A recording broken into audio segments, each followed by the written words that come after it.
Howdy boys, it's NPC, and today we're going to be ranking all of the cars that were added as part of the Bottom Dollar Bounties DLC. I have made a custom tier list that will be available for you guys. It's only got 8 vehicles because that's all that was added as part of the DLC.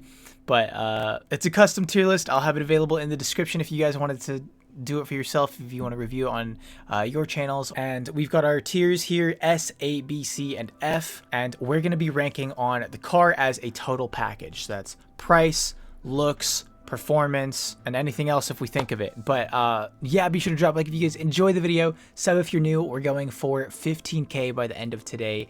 We are only 1,000 off. I think we can do it. We're super close already. Yeah, let's dive right in with our first vehicle being the NS Euros X32. Now, the NS Euros, the original one, which was based off of the 370Z, that one got done pretty dirty.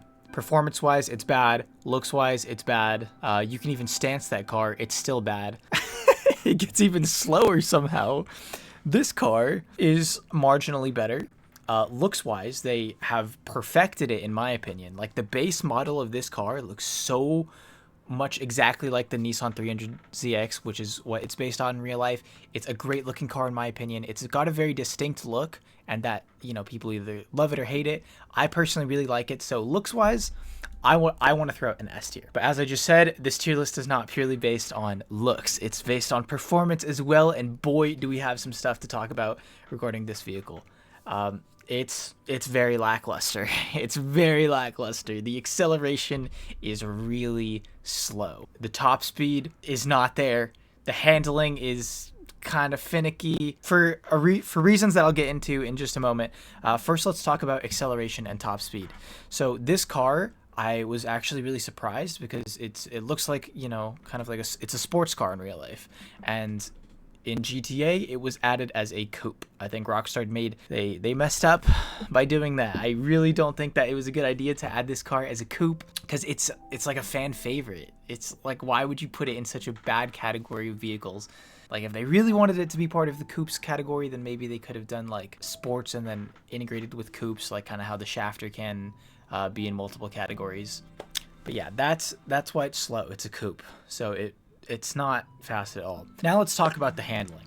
So in terms of a purely like race perspective, I enjoy racing in GTA. That's how I usually judge a car's performance, and this car is terrible on a racing like standard. You know, it's got terrible handling. The back end likes to kick out. That being said, that part's really important. The back end kicking out, my theory is because it's a JDM car and it's supposed to kick out so that it can be a drifting car. I think it is actually a drift tunable car as well. It was just added to that list, and that would make a lot more sense if the back end was to kick out so that you could just slide everywhere. And but like without the drift tuning, feels pretty bad. So I want to throw it. I almost want to throw it in C tier, but I'm gonna put it in like B tier towards the bottom. We don't have anything else on the list yet, so I'm just gonna leave it here for now. Very carried by the visuals. The spoiler options are also really terrible. In case you guys haven't customized it, I customized it on my channel. Go check that out. Drop a like while you're there. But there's like the first spoiler, the good looking one, it doesn't actually connect with the car properly. It like sticks off the side a little bit, and it really like gets to you. Like, you can't unsee it once you see it. So I had some problems with the customization, but the base model looks great.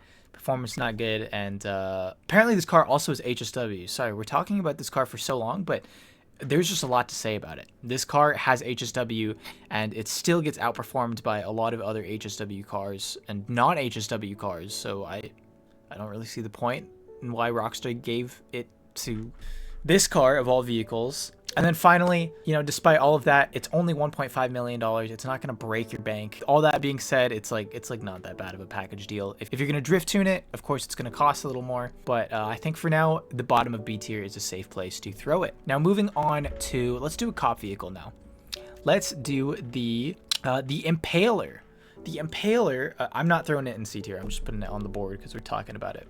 So the Impaler is actually a big surprise, because when you first order the Impaler and you're driving it around, it's super slow. But then you throw in all the upgrades, and it's got like really weird customization to it as well. because it's got all these like drag pieces. It's got ginormous splitters and spoilers and this like huge cowl hood, but it actually doesn't feel bad to drive, which is like, it's such a nice feeling because I was really not expecting much from this car. I was like thoroughly impressed. Off the line, it's not that bad. It's not that bad. I think it's probably slightly better than the undercover cop car and the LE Cruiser. I think it's a little bit quicker than those. It handles okay. It's like, I mean, it's not an Interceptor, right? The Interceptor's, it's a pretty good vehicle for a cop car. And this thing, I would say, is up there. I'm pretty happy with the performance of it. The brakes are actually awesome on this vehicle. Stops on a dime, which was really surprising. And then you can get this vehicle for the cheapest out of the 3 cop cars. It is $4,720,000 without the trade price, and then with the trade price, it's $3,540,000. So it's going to destroy your bank account, especially if you plan on getting all 3. At least it's the cheapest, and it has good performance. And visually, I guess it's interesting because it's got the drag pieces. So for this vehicle, for the Impaler, I'm going to throw it in A tier.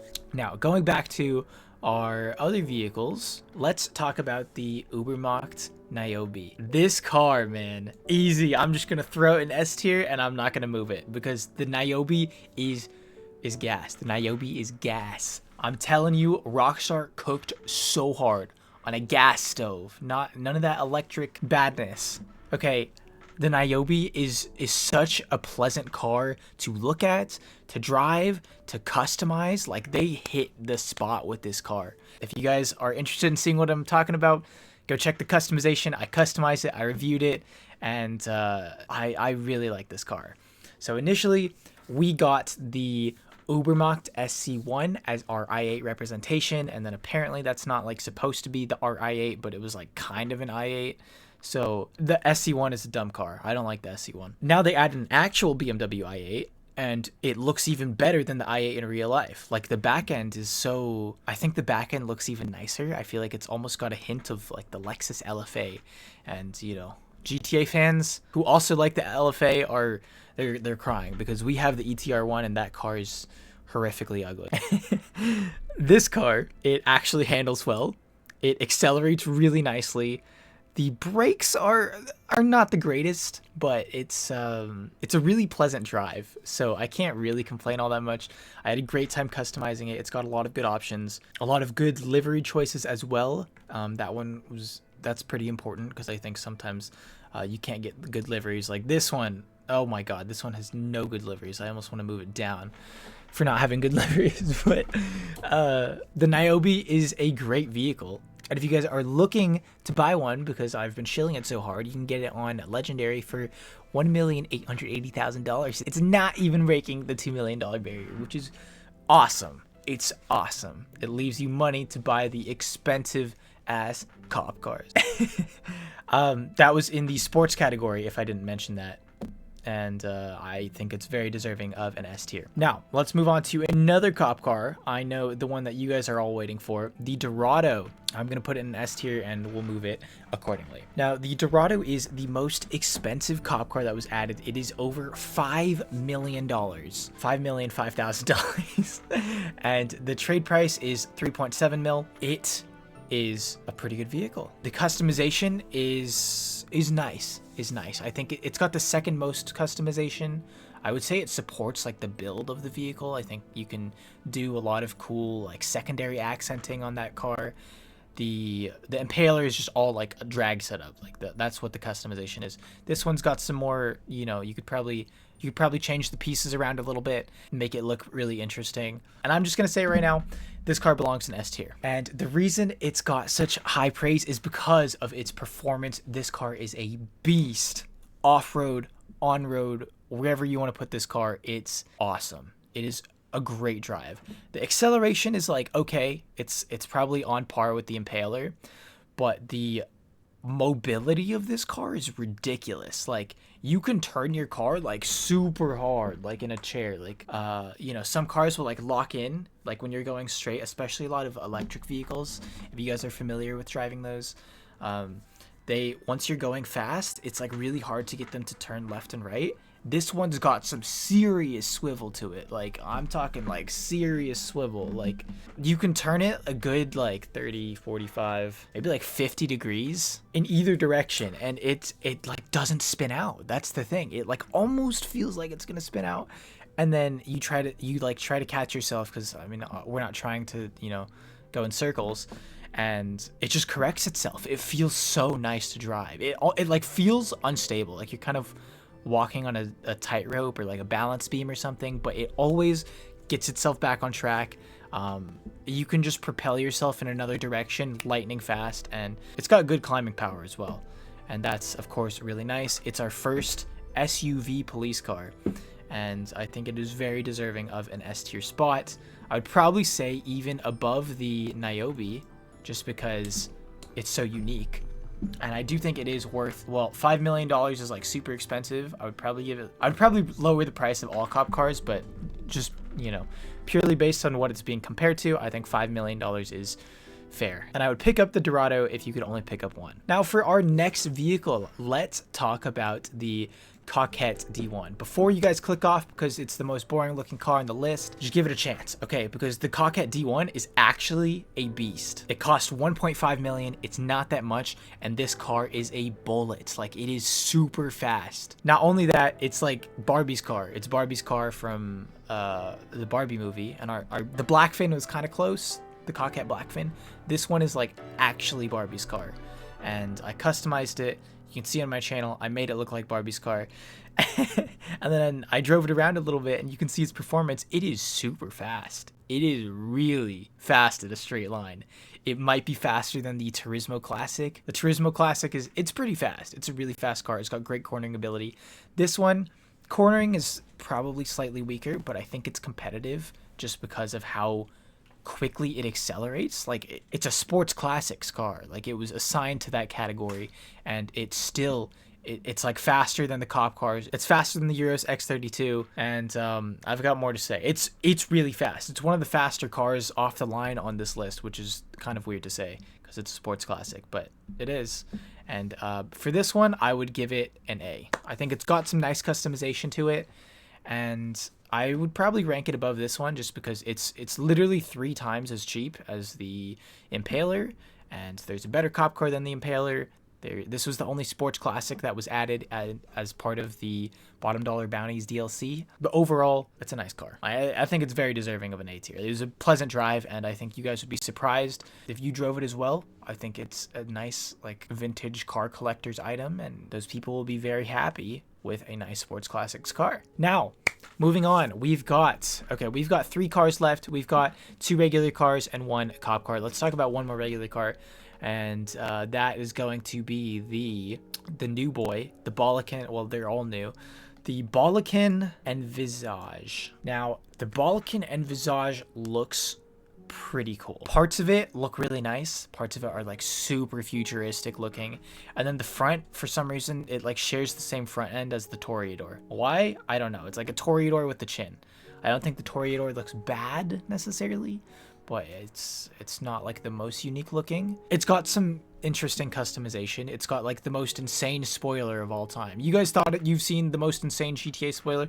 No, this one has just broken a new record. The spoiler is actually ridiculous. You can see the customization on my channel.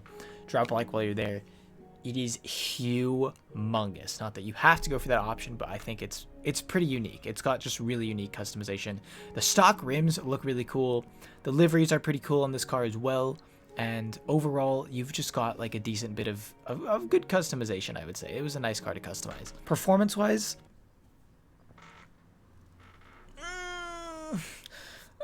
no, it's bad. It's bad for an electric car. It's really slow off the line for an electric car. The sports classic car, the D1, takes off faster than an electric car. It's an electric car. The whole point is it goes fast. And there's other cars, electric cars, that can go fast. You know, the Pinaud, the Coil Ride-In, the Fister Neon, like literally any other electric car that is not this can go faster. So I was thoroughly disappointed. It's also, when I was referring earlier to like the Dorado's mobility, the swivel power, this one's got like negative swivel power. This one's got, you know, a 20-degree window where it can turn left and right when you're going at a high speed. It's not great. I'm sorry to you guys who are looking forward to this car. I was looking forward to it as well. It's a pretty big disappointment, I'm not gonna lie. And it's also one of the more expensive ones. It's almost $2.5 million, $2,472,000 if you want to be exact. And I think it is very undeserving of that price tag. Boom, C tier vehicle. The only reason it's not F tier is because I think F is like, it's really got to be bad to be an F tier. You know, there are cars that can go in F tier, and I don't think it's deserving of F tier. It's got good customization. So C for customization. There you go. Now let's talk about our last cop car, which is the Greenwood. Now the Greenwood, when I first bought it and was driving it around, it feels kind of fast for like a stock car, and then once you upgrade it, it like kind of feels the same, or I guess it's like a little lackluster relative to the other cop cars. It is the slowest of the 3 cop cars, unfortunately. It looks pretty cool. It looks pretty cool, I'm not gonna lie to you. It's like you're balling in this car for sure. It doesn't have any like insane customization. You know, the Dorado's got some like, you know, more unique pieces you can make secondary. The Impaler's got the drag pieces. This one doesn't have anything super special. Granted, it's kind of an older style of cop car. You can change a couple like grill things and hood things, but it's really nothing crazy. And performance-wise, it's not bad or anything. It's probably around at the pace of the LE Cruiser, maybe off the line like a tiny bit faster than the LE Cruiser and the undercover cop car, because those are not fast at all. They don't set a very high bar. So this one might be slightly better than that, but performance-wise, it's probably like around the same. It's not that fast. And the Greenwood Cruiser is $4,910,000 without the trade price unlocked. With the trade price, it's $3,682,000. So I would probably, I'm gonna drop this one. It's kind of in between C and F. Like if there's a D tier, can I add a tier right now? I don't know if I can add a tier right now, but if I could add a tier, I'd probably put it in D tier, just because it doesn't have anything going for it and it's kind of expensive. But I don't want to give it an F. Like I feel like an F is like the Dilettante, which is the Prius, if you guys are not aware. Like that car has nothing. It's like front wheel drive, it's ugly, it's slow. That's like an actual F tier car. This one, not great. It doesn't have much going for it, but it's still a Greenwood cop car. It's kind of cool. Now our very last vehicle, I'm excited to talk about this one, which means it's probably going to be above C tier, is the Enos Paragon S, which is our new Bentley. I don't know what Bentley it's based off of, to be honest, but it's cool. It's got some pretty cool customization, a unique spoiler, I think that's only available on this car. It's got a Monty Tech as well, which is really nice. Oh, this car also has a Monty Tech. Oh, maybe it still sucks though. It still sucks. Just there's a bunch of better Monty Tech cars. I'm leaving it in C tier. Okay, this one though, it does have a Monty Tech, and it's a cool car. It's a nice car. It's and when I say those things, I'm talking about its personality, of course. It drives really well. This thing is fast. It is fast off the line. It's not too bad. The top end is there. The top end is there. It might be the fastest car in this entire DLC. The handling is pretty good too. It's pretty solid. It feels heavy though. It's got like weight to it for sure. Not quite like the Tauros, which is the Lamborghini Urus. It's more like if you turn the car, it's gonna keep going straight, just turned, you know, just like angled a different way, but it's gonna keep moving in the same direction. So it's a little odd. Like you have to use your brakes a little bit, but overall I like it. I like the weight of the car. I think it feels nice to drive. A good comparison would be like a slightly stiffer Masacro, because the Masacro feels pretty heavy. You feel like you can turn it though. It's got a little bit of lurch. This one doesn't feel like it lurches as hard, but it's still like, it's a nice drive. It's a nice drive. And of course, as a Monty Tech, it's got good customization. I was really happy with the way mine turned out. If you guys are interested in seeing what it can look like, be sure to check out that video. Be sure to drop a like if you're there. And it is time to rank this baby. And where's a good spot for this? It's gonna go into A tier or S tier. It's gonna be an S tier. I think, if I'm going to be completely honest with you guys, I think here. I almost want to put it higher than the Dorado, but the Dorado is just like really unique. There's no other cop car like SUV cop cars. It's got insane mobility. This one is a sports car. I don't know if I mentioned that. The Paragon S. and there's probably going to be faster sports cars. It's not faster than the Italia GTO, but it is fast, and it has a modding tech, so it's a nice free roam car. But I just think, you know, considering there's so many sports cars in the game, it's going to be devalued slightly. And if you guys are looking for one, you can get it for $2,010,000, which is a pretty good price. So this is our final tier list. In the S tier, we have the Dorado, the Enis Paragon S, and the Ubermacht Niobe. In our A tier, we have the Coquette D1 and the Impaler. In our B tier, we have the Anis Euros 32X or X32, whatever order it's in. In our C tier, we have the Balakan and Visage and the Greenwood police car. These are all ordered within their tiers as well, highest to lowest. And then I don't think anything is really deserving of F tier here. And no, I'm not one of those scale sympathizers where everything's like a 7 or 8. I'm being honest, nothing is actually that bad. Like, it's a pretty good DLC in terms of the cars. So that's it for our ranking. Be sure to drop a like if you enjoy, sub if you're new. We're going for 15K by the end of today. I think we can do it. We are not very far off. And if you guys want to try out this tier list for yourself, I'll have it linked in the description. Let me know how you guys would rank these cop cars, and that's about it. Until next time, take care. Peace.